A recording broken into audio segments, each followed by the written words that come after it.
Manchester میں اہل بیت اطہار کی محبت اور سیرت رسول صلی اللہ علیہ وآلہ وسلم کے پیغام کو اجاگر کرنے کے لیے روح پرور محفل کا انعقاد کیا گیا۔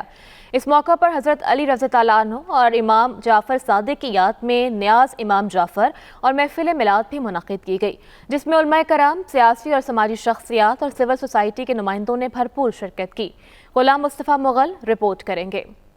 مانچسٹر میں سید امتیاز کاظمی کی رہائش گاہ پر حضرت علی رضی اللہ عنہ اور امام جعفر صادق رضی اللہ عنہ کے ایصال ثواب کے لیے نیاز امام جعفر رضی اللہ عنہ اور محفل میلاد کا اہتمام کیا گیا۔ محفل میں اتحاد امت، اخلاقی اقدار اور نوجوان نسل کی فکری تربیت پر خصوصی گفتگو کی گئی۔ تقریب میں شریک علماء کرام نے اپنے خطبات میں اہل بیت اطہار کی سیرت اور تعلیمات پر روشنی ڈالتے ہوئے کہا کہ حضرت علی اور حضرت امام جعفر کی زندگیاں امت مسلمہ کے لیے علم، عدل اور کردار کا روشن مینار ہے۔ یقینی طور پر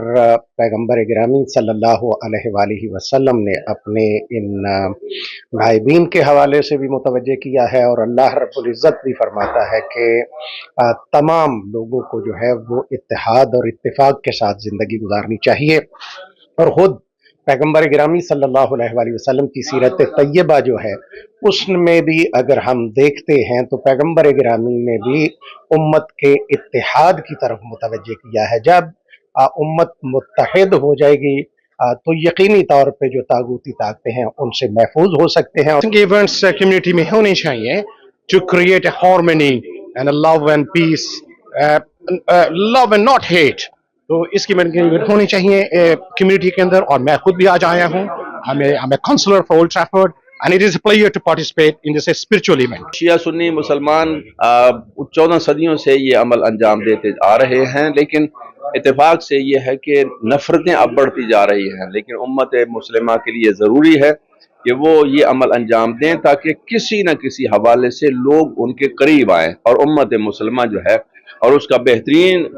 طریقہ یہ ہے کہ مہمانی قرار دی جائے، اور یہ مہمانی کا بہترین مظہر ہے۔ ایک اینول ایونٹ ہوتا ہے ہر سال، امام جعفر صادق علیہ السلام کی نیاز ہوتی ہے، اور اس کے ساتھ آج کا دن لکیلی امام امیر المومنین علی ابن ابی طالب علیہ السلام کی پیدائش کا دن بھی ہے، برتھ ڈے پہ دونوں چیزیں اکٹھی ہو گئی ہیں، اس لیے پہلے ہم نے تھوڑا سا جشن منایا اور پھر اس کے بعد ابھی نیاز کر رہے ہیں۔ تو انشاءاللہ تعالی اس جگہ پہ میرے اس گھر میں ہم نے پہلی دفعہ کیا، نارملی ہم جو ہے نا مسجد میں ہی کرتے تھے۔ چند اشعار میں مولا کائنات کی بارگاہ میں پیش کروں۔ عرض کیا ہے کہ خالی رہا علی کی محبت سے جس کا دل، خالی رہا علی کی محبت سے جس کا دل،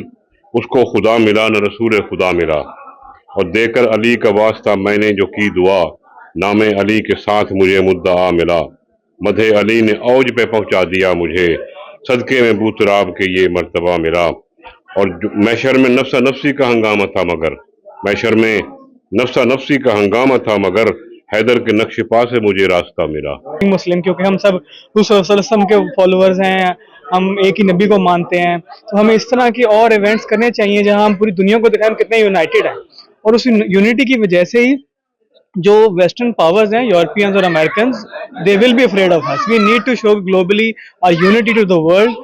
and we have to let them know that we are united and we need to do these kind of functions and things like that، جس سے ایک ہمارے اندر انڈرسٹینڈنگ کریٹ ہو، ہارمونی کریٹ ہو، which is very important as a Muslim۔ علماء کرام کا کہنا تھا کہ موجودہ دور میں امت مسلمہ کو درپیش چیلنجز کا مقابلہ صرف اتحاد اور اتفاق سے ہی ممکن ہے، جبکہ نوجوان نسل کو نبی کریم صلی اللہ علیہ وآلہ وسلم کی تعلیمات اور اسوہ حسنہ سے جوڑنا وقت کی سب سے بڑی ضرورت ہے۔ تقریب کے دوران نیاز امام جعفر تقسیم کی گئی اور شرکا نے عقیدت اور احترام کے ساتھ شرکت کی۔ محفل کے اختتام پر علماء کرام نے عالم اسلام، پاکستان کی سلامتی، استحکام اور امت مسلمہ کی وحدت کے لیے خصوصی دعائیں کیں۔